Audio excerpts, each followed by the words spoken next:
Hello everybody! It's Jelly and welcome to another video. I've been into the booktube community for almost 8 months now and it's freaking really surreal. I rediscovered the joys of reading last year and I'm happy that I was able to read 15 books, which are mostly fiction. But I'm really glad that I was able to rekindle my love and passion for reading and for books. And if you've been into a very long reading slump or reading coma, then these books that I'll be mentioning might help you to go back to reading as well. So this year, I've made several bookish goals and one of them was to read more and read better and to read whenever I possibly can because I don't want to get pressured and to DNF a book this year. And so I also made a goal to read more nonfiction books this year, and so I don't want to have a DNF book, especially a nonfiction book, because I want to grow and I want to learn more. And so I also saw some booktubers or book readers who have been doing a quarterly wrap-up, and I thought to myself, I want to do that kind of wrap-up as well because I don't want to end up doing wrap-up every month. But at the time of recording, it's April 4th and it's Sunday, and by the time this video comes out, it'll be a bit late for that wrap-up. And so I realized I'm just gonna share with you this very fine-tuned discovery that I really like, and I hope you also like it as well. But before going to that, I'm gonna share with you the 8 books that I read from the month of January to March this year. So here are the following. Still Like an Artist by Austin Kleon, Get Rich Vlogging by Zoe Griffin, The Alchemist by Paulo Coelho, Harry Potter and the Chamber of Secrets by J.K. Rowling, YouTube Secrets by Sean Cannell and Benji Travis, The 7 Habits of Highly Effective People by Stephen R. Covey, The Happiness Equation by Neil Pasricha, Harry Potter and the Prisoner of Azkaban by J.K. Rowling. So if you're keen to know the full review of each of these books, then you may head over to my Goodreads account to kind of see and feel the emotions and feelings that I put into it after I read these books. So like I've mentioned, I've been using Goodreads for tracking my books and reading progress from last year up to this year. But earlier this year, I discovered an app or a website that doesn't only help you track your reading progress and the books you've read, but also gives you these statistics, the data, the graphs, the charts, and everything you need to know about what you read. And it's called the StoryGraph by the creator and founder, CEO Nadia Odunayo. So just a quick recap, I have made a bookish goal, actually a reading challenge goal of reading 30 books this year. And I'm really quite happy that I was able to reach the first quarter of that 100% reading goal, which is, in order for me to achieve that, I need to read at least 2.5 or 2.5 books per month. So the books that I've mentioned earlier are the first 8 books that I've finished for this year, and I'm so really happy because that means I've finished the first 25% of my reading challenge. Hooray!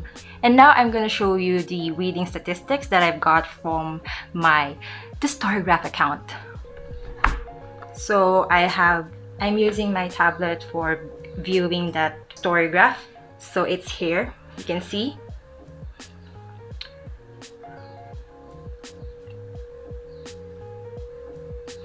Right, so I'm gonna show you my statistics. This is how it looks like. This is the interface of the StoryGraph. And so yeah, you can see here my 2021 reading goal of 30 books. Actually, it's more than 25%. It's already 27%. It's in 2,350 pages. They said, great stuff, you are on track. I'm really proud of myself. And then for my pages goals, actually you can also indicate or put the number of pages you want to achieve for your goal this year. So I put 10,000 pages. And now I'm currently at 2,350 pages, and so I'm 24% done. But I'm behind with 225 pages. But it's okay, it's fine. At least I was able to achieve the first quarter of my reading goal. I think that's what's important. So now I'm gonna show you my statistics. You can see it here. If you click over here, yeah, so you can see your reading statistics, reading goal, pages goals, and here's the graph, the pie chart for my moods. So I mainly read inspiring, it's in yellow, and then it's gonna show you the books that you've read for that inspiring category. And then the purple one, informative. So it will show you also the books that you've read that's under informative. And also the pacing, you can see here the pace. There's fast, slow, and medium. And then the page number, I read mostly around 300 to 499 pages. You can see it in the graph. And then for this year, I've started with a nonfiction, so I'm more on the nonfiction. And then the genres, you can see the genres over here as well. So there's this self-help, business, young adult, fantasy, art, classics, psychology, philosophy, and literary. And this is what I really love about the StoryGraph. This is the graph that they're showing you. So you can see here the number of books you've read and the number of pages you've read, as I mentioned earlier. And also the star ratings in bar graph. So my 2020 story graph is here. So for 2020, I read mostly this orange, emotional. These are more on the Twilight and the classics like Jane Eyre and Shirley. And I read mostly medium pace last year. And yeah, I almost read around 500 pages. And you can see here, I read mostly fiction. It's in the pink graph. So yeah, since I really love Twilight, I binged all of the Twilight Saga books last year. And here it goes. So aside from the 8 books that I've read earlier this year, I am also currently reading finally Atomic Habits by James Clear. I don't know, but I want to really digest the Habits book. That's why it took me a bit longer to read and finish it. And also I am almost halfway with Outliers by Malcolm Gladwell. So what I like also about the story graph is that it doesn't let your followers or your friends see what books are you currently reading and how many books have you already read, because sometimes it feels a bit degrading or a bit feeling unsecured or whatnot because they can see your progress.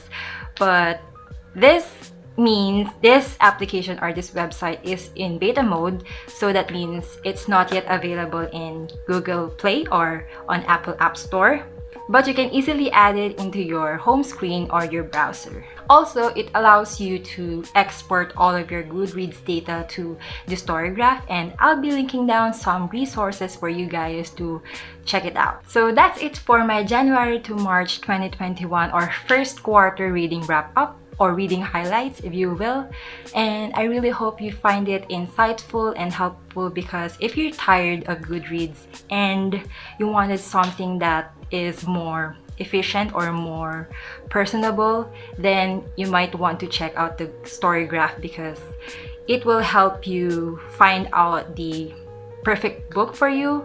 Because when you add up a book and you rate that book, it will immediately give you some recommendations. And if you're like me, who sometimes don't know what genre or category the book you're reading, then the story graph is the answer, because it's really perfect for those who wanted to have a suitable or that very niche reading preference. And so I think it's perfect for those who wanted to have a change. So that's it. If you like this video, then please give it a thumbs up and also subscribe to the channel for more bookish updates from me. Ciao! Ciao, ciao, ciao. Ciao, see you next time. Bye! you.